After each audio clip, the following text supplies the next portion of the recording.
Hi mga mi, for today's video nga ay i-share ko din sa inyo yung mga tinitinda din namin dito na mga hot coffee. Dahil may mga customer din sa amin na di lang puro cold ang hinahanap nila. Tapos sa pagnenegosyo nga nito ay hindi mo na kailangan ng machine para makatimpla ng kape. Ang pinaka main na kailangan lang natin dito ay itong electric kettle. Dahil dapat pag nag-serve nga tayo ng mga hot coffee sa ating mga customers ay talagang dapat bagong init talaga. Kaya naman samahan nyo ako mag-unbox ng electric kettle from Solele. Makikita nyo naman talaga na ang ganda-ganda ng paka-packaging niya. Kaya perfect na perfect talaga ito pang regalo ngayong darating na Pasko. O diba, mukhang yayamanin talaga itong electric kettle natin dahil very aesthetic talaga ang kulay niya. Bagay na bagay talaga ito sa mga team kahoy at team puti. Bali 1.5 liter capacity na pala siya kaya marami ka talaga ditong maiinitan na tubig. Tapos ang maganda nga dito mga mi ay na-organize nga yung wire niya. Kaya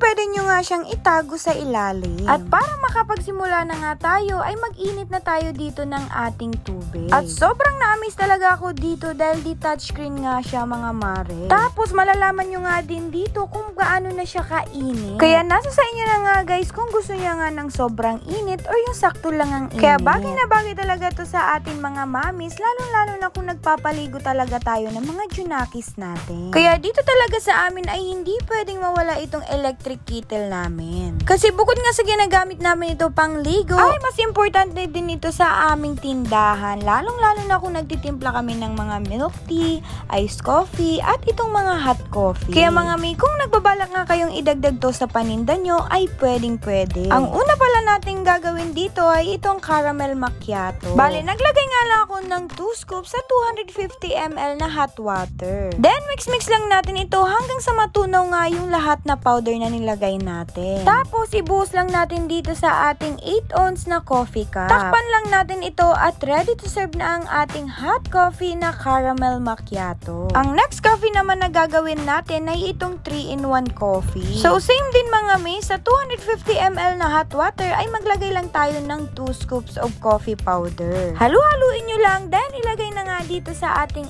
8 ounce na coffee cup. Napakadali at napakasimpleng pagtitimpla nga ng coffee ay talagang pwede kang magbenta nito. Ang sunod naman natin na ititimpla ay itong pinaka-bestseller namin, ang hot choco. Basta mga mi ay pare-parehas nga lang yung procedure ng pagtimpla. So, 2 scoop ng powder at 250 ml din ng hot water sa 8 ounce na cup. Meron din kami dito na brewed coffee. So, simple lang ang pagtimpla nito mga mi. Sa 250 ml na hot water ay naglagay lang ako ng 1 scoop of black coffee at half scoop naman ng sugar. Tapos, takpan naman natin ito ulit. Itong next naman natin at last ay ang ating cappuccino. Basta para-parehas lang yung procedure nila mga mi. Pero if mag-request nga ang inyong mga customer na gusto nilang light lang ang kanilang coffee, ay pwede nyo din bawasan ng scoop. Pero kung gusto din nila ng strong, ay pwede nyo din dagdagan ng kahit 1 scoop lamang. O diba mga mi, ganun nga lang kadali at kasimple ang ating hot coffee na pwedeng-pwede nating ipang negosyo. Kasi kahit wala nga tayong coffee machine, ay makakatimpla na tayo ng iba't ibang coffee. Lalong-lalo na pwede natin pa itong ibenta ng affordable lamang. Pwedeng-pwede pala natin itong mabenta ng 25 to 35 pesos lamang. Kaya naman kung nagbabalak nga kayong magnegosyo or idagdag sa paninda nyo, ay pwedeng-pwede na ito. Kaya yun lang guys. Thank you for watching. Bye-bye!